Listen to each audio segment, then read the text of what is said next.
రాఖీ పండగ నాడు మన నరకాన్ని వదిలి ఈ మారువేషంలో భూలోకానికి రావడానికి గల కారణమేమిటి యమధర్మరాజా? ఒకరి ఆయువుని ఆవిరి చేయడానికి చిత్రగుప్త. ఎవరు ప్రభు అతడు?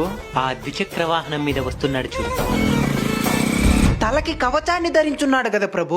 లోతైన లోయలోకి నెట్టేస్తే చావు తథ్యం చిత్రగుప్త. బ్రేక్ పని చేయడం లేదు.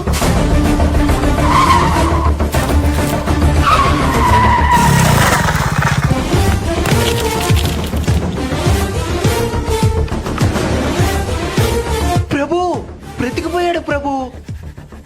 అసలు కారణం ఏమై ఉంటుంది ప్రభు?